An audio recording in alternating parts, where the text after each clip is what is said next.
नमस्कार दोस्तों, मैं अमित स्वागत करता हूं आपका आपके अपने चैनल पर। तो जैसे कि आप सबको पता ही है कि मैं आप सबको सिर्फ 30 दिन में बांसुरी का कोर्स करवा रहा हूं और इसी कड़ी में मैं अभी तक आप सबको बहुत ही महत्वपूर्ण लेसन्स दे चुका हूं। और आज का जो लेसन है, आज मैं आपको जितना भी मैंने अभी तक आपको ये लेसन्स दिए, अब उनकी ये समझो कि अब उनका लास्ट अंतिम चरण है। अब उनको प्रयोग करने की बारी है कि किस प्रकार से आपने उनको प्रयोग करना है। और अब मैं आपको रागों में लेकर के जाने वाला हूँ, ठीक है। तो राग बजाने से पहले राग के बारे में कुछ जानना बहुत आवश्यक होता है कि राग है क्या, और राग में कौन कौन से स्वर लगते हैं, विवादी क्या होता है, संवादी क्या होता है, वादी क्या होता है, ठीक है, वर्जित क्या होता है। मैं इन सब के बारे में भी आप सबको आज बहुत सरल तरीके से बताने की कोशिश करूंगा। तो उम्मीद है कि आप सब सरल तरीके से समझेंगे, और अगर समझ में ना आए तो फिर भी आप मुझे कमेंट कर सकते हैं। मैं इसको और भी अच्छे तरीके से फिर आगे और वीडियो में बताने की कोशिश करूंगा, ठीक है। तो सबसे पहले तो राग क्या होता है। देखिए, राग वो ध्वनि होता है, वो स्वर होता है, वो वर्ण होता है जिससे मनुष्यों का मनोरंजन हो। ये सिंपल भाषा में है, ठीक है। कुछ भी गा के राग नहीं हो जाता, वो होना चाहिए जो मनुष्य के भावों को ही चेंज कर दे। तो अगर वो राग सिंपल सी भाषा में अगर मैं श्लोक के माध्यम से बताऊं तो रंजको जन चित्ता नाम, कि जो मनुष्य के चित्त को अच्छा लगे, रंजक लगे, ठीक है, जो उनके मनुष्य के चित्त को भावे, वो राग हुआ, ठीक है। तो अब बारी आती है कि राग में होता क्या है। देखिए, राग ये जो 7 स्वर होते हैं, इनमें एक नियम होता है। राग में या कम से कम 5 स्वर तो होने ही चाहिए, या फिर 7 स्वर होने चाहिए, ठीक है। 5 स्वर और 7 स्वर, कम से कम 5, ज़्यादा और या तो 7। इनके बीच में 6 भी हो सकते हैं, 5 भी हो सकते हैं, 7 भी हो सकते हैं, लेकिन कम से कम 5 तो होने ही चाहिए। ये राग का नियम है, सबसे पहला नियम तो यही है। फिर उसके बाद आता है जाति। राग की जाति क्या हुई। तो राग की जाति 3 प्रकार से जाति बनती है राग में, जिस राग में 5 स्वर लिए जाते हैं उसको बोलते हैं औड़व। जिस राग में 6 स्वर लिए जाते हैं उसको बोलते हैं षाड़व। और जिस राग में पूरे 7 स्वर आते हैं उस राग को बोलते हैं संपूर्ण, ठीक है। तो औड़व जाति 5 स्वर, षाड़व जाति 6 स्वर और संपूर्ण जाति 7 स्वर। अब होता क्या है कि रागों की जाति ऐसा नहीं होती कि सीधे आपने बोल दिया कि इस राग की जाति औड़व है। असल में क्या होता है कि जो आरोह है उसमें अगर 5 स्वर हैं और अवरोह में अगर 6 स्वर हैं तो उस राग की जाति कैसे हुई, औड़व साड़व इस राग की जाति हुई।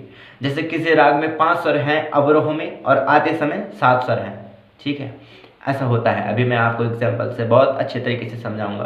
तो किसी राग में अगर आरोह में 5 स्वर लग रहे हों और आते समय 7 स्वर लग रहे हों तो उसको बोलेंगे औड़व और संपूर्ण, औड़व संपूर्ण जाति। किसी राग में 6 स्वर जाते समय और आते समय 7 स्वर लग रहे हों तो साड़व संपूर्ण जाति, साड़व 6 स्वर जाते समय, संपूर्ण जाति आते समय संपूर्ण। तो इस प्रकार से रागों की 3 प्रकार से जाति बनती है और ये पूरी जाति मिला करके 10 प्रकार की जाति होती है, ठीक है। इसको मैं और भी अच्छी डिटेल से मैं आपको बताने की कोशिश करूँगा, ठीक है। उसके बाद बारी आती है हमारी, हम जब किसी राग को बजाते हैं तो सबसे पहला स्वर आता है वादी स्वर। अब ये वादी क्या होता है कि जैसे किसी राग में 7 स्वर लगेंगे, ठीक है, 7 स्वर बजेंगे, तो वादी वो स्वर हुआ कि इन 7 स्वरों में से सबसे ज़्यादा रुकना हमने उसी पर है। सबसे ज़्यादा मेन जो स्वर होता है वो वादी स्वर को होता है, वादी स्वर को इम्पोर्टेंस दी जाती है, ठीक है। तो सबसे ज़्यादा रुकना है, तभी उस राग का जो मूल रूप है वो हमें पता चलेगा। क्योंकि राग तो हजारों हैं और केवल स्वर 7 हैं, लेकिन यही चीज़ें अलग अलग करके किस स्वर पे ज़्यादा देर तक रुकने से वो राग का पूरा फील ही चेंज हो जाएगा, ठीक है। तो वो भी मैं अभी आगे एक्सप्लेन करूँगा। तो ये तो हुआ वादी स्वर। अब उसके बाद आती है संवादी। अब संवादी क्या होता है, संवादी वादी के बाद जो, अगर मैं सिंपल भाषा में समझाऊं तो राजा हुआ वादी स्वर, और रानी हो गई या मंत्री हो गया, वजीर हो गया संवादी स्वर। उसके बाद वादी के बाद जिस स्वर पे रुका जाता है दूसरे नंबर पे उसको बोलते हैं संवादी, ठीक है। वादी और संवादी हो गया। अब उसके बाद आता है अनुवादी। अब अनुवादी क्या होता है, अनुवादी होता है जो संपूर्ण जितने भी स्वर बचे हैं, या आप समझ लो राजा हो गया वादी, रानी हो गई संवादी, और प्रजा हो गई अनुवादी। तो जितने भी बाकी बचे 5 स्वर हैं या जितने भी स्वर हैं उनको बोलते हैं अनुवादी स्वर। ठीक है, ये भी हो गया। अब उसके बाद आता है एक विवादी। अब विवादी क्या हुआ?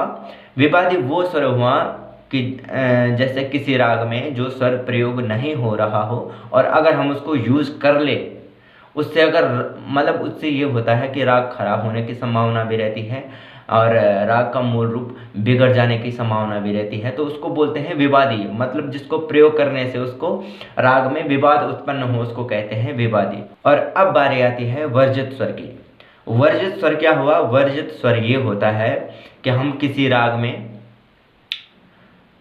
जिस स्वर का प्रयोग कर ही नहीं सकते, जिसको प्रयोग करने से पूरा राग ही खराब हो जाएगा, उसको कहते हैं वर्जित स्वर। ठीक है, जैसे कि मैं एग्जांपल देता हूँ, जैसे राग भूप है, भोपाली है। ठीक है, अब भोपाली में क्या है कि सारे गा पा धा सा, जिसके कितने स्वर है? 5 स्वर। और आरोह में 5 स्वर है, इसको बोलेंगे औड़व, और अवरोह में भी साधा पा गा रे सा, तो इसमें भी है 5 स्वर। तो औड़व औड़व इसकी जाते हो गई, जाते समय भी 5 स्वर, आते समय भी 5 स्वर, तो इसकी जाते हो गई औड़व औड़व, इस राग की जाते हो गई औड़व औड़व।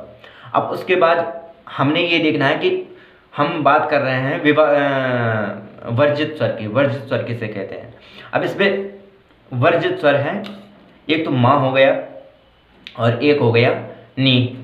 ठीक है, तो इसमें ये 2 स्वर नहीं लगते, इसमें सा रे गा पा धा सा लगते हैं, जिसमें माँ नहीं लगता है, इसमें नी नहीं लगता।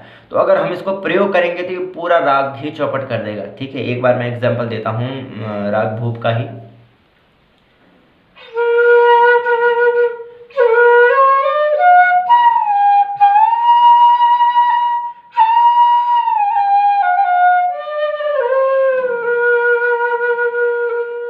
तो ये एग्जाम्पल है। अब इसमें मैं अगर कोई इन दोनों स्वरों को, ये वर्जित स्वर हैं, अगर मैंने इसको प्रयोग कर लिया तो पूरा राग ही खराब हो जाएगा। तो इसको कहते हैं वर्जित स्वर। जैसे